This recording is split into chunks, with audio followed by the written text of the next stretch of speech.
Another day, another vlog. So for today's video, may date ako with my cousins. So from Taguig City, lilipad tayo ng Fairview. Di ba napakalayo? So see you later on sa date namin.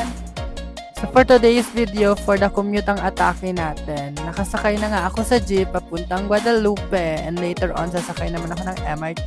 After 45 minutes, nakarating na nga tayo sa MRT Guadalupe.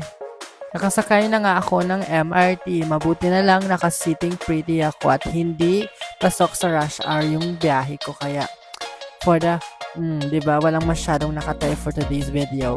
Pagbaba ko ng Quezon Avenue Station, syempre nag-angkas na ako, no? Kasi kapag magkukommute pa ako papuntang Fairview ng bus, siya mga abutin natin. Baka uwian na o nagsara na yung pupuntahan nating Sanggupsalan.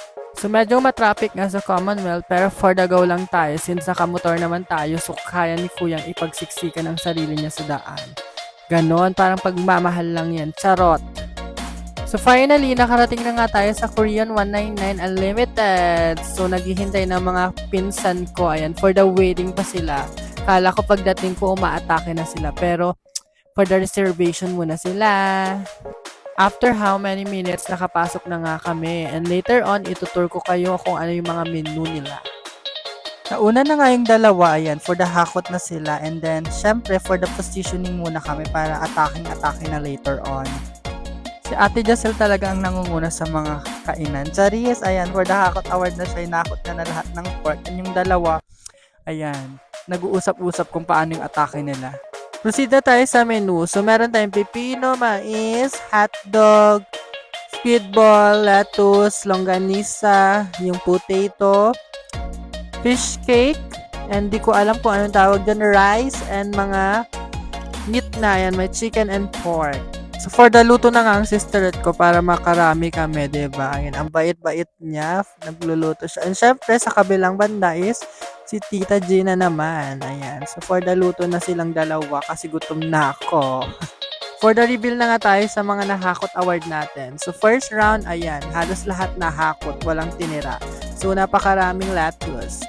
Since luto na ang mga karne, so pwede nang kumain. So, for the go na, ayan. Ang pinaka nagustuhan ko dito is yung kanilang kimchi. To be honest, hindi talaga ako makain ng kimchi. Pero nung natikman ko yung kimchi nila, ang sarap. So, round 2 na tayo. Ayan, for the sayaw na yung cook natin na si Carl. And syempre, same pa din naman ang cook nila doon sa kabila si Tita Gina. At sinamahan na siya ni Jayla na halatang-halatang galing pang work, diba? Work, work, work. Ayan, ang mga napakagandang sisterette. Ayan. Ganda-gandahan. Pa! Siyempre, hindi ako papahuli. Dapat may exposure din ako. Dapat makikita nyo rin akong kumakain ng pabebe. Ayan. So, kahit hagard na ako for the kain ng ako, diba? Napakasarap. Sabi ko nga sa inyo, I love the kimchi. Hindi siya maanghang and very, very ang sarap-sarap. Pang partner. Ayan. For the kagat na nga tayo. Sige. Kaya mo yan. Kahit hagard ka, kainin mo yan. So, kahit mainit, syempre, naka-long sleeve lang tayo. So, go lang ng go sa pagkain. Dapat sulit natin yung binayad natin. So, later on, i-reveal namin kung ano ba yung package na kinuha namin. So, galit-galit muna ang lahat. Ayan. So, focus na muna kami sa pagkain. Ayan. Para makarami kami at sulit yung bayad namin. And anyways, alam niyo ba na parang bihira lang kami kakain sa labas kasi usually yung mga pinsan namin is sa province. Ayan. So, since meron silang time, magbakasyon dito sa Manila, so, kahit sa simpleng kainan lang, ayan, so, kumain na kami, diba?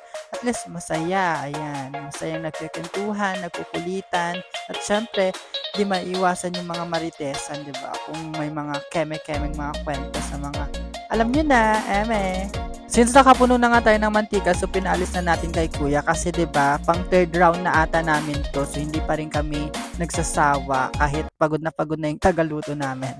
Charis, di yan mapabagod sis pag pagkain.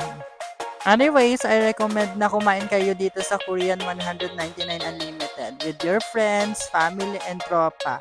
'Di ba? Very affordable siya. Kung gusto nyo i-visit, this is located lang sa Don Mariano, Commonwealth Avenue, Quezon City. So, open sila until 10 p.m. So, hindi ko lang alam kung anong oras sila nagbubukas. At hindi rin kayo mahihirapan hanapin yung location because harap lang siya ng kalsada, 'di ba? Very accessible. So, magkano ba yung price dito sa Korean 199? So, sa title pa lang na 199, syempre 199 per person. So, ano nga ba yung inclusion dun sa 199? Syempre, pinakita ko na sa inyo. So, lahat yun kasama. And syempre, meron pa silang pork. Since gusto ng mga pinsan ko is merong beef, syempre, ang kinuha na namin is yung 299 pesos. And may free water na siya. Kung gusto nyo naman ng mga bonggahing inumin, so additional na yun per picture. Okay? Ang bongga pa dito is kada 5 person na mababayaran, fully paid, merong free isa. Basta nung isang kasama mo is birth month niya. 'Di ba? Napakabongga na, mura na, tapos may pa-promo pa sila. Siyempre, isa sa policy nila is bawal ang take out. Bawal naman talaga kasi malulugi sila. And bawal din yung mga leftovers. So kaya kung kakain kayo dito, dapat ubusin nyo lahat kasi 'di ba? Sayang naman yung matitira natin. And pag may leftover kayo, may bayad din po yan per grams. Kaya ano pang hinihintay nyo? Ayain nyo na rin yung family and friends nyo para pumunta dito. It's because it's very affordable talaga. Hindi kayo magsisisi. Isa sa malakas sa amin sa kainan si Ate Jonah. Ayan, siya na ang nagtaob. Nagtaob ng karne. Natapos na nga kaming kumain. Ay, hindi pala ako lang. So, as you can see, kami na ang nagsara. Diba? At tignan nyo yung mga kasama ko. Hindi pa tapos. Diba? Hindi talaga pinaawat. After kumain, ayan, for the TikTok mo ng mga pipinsan.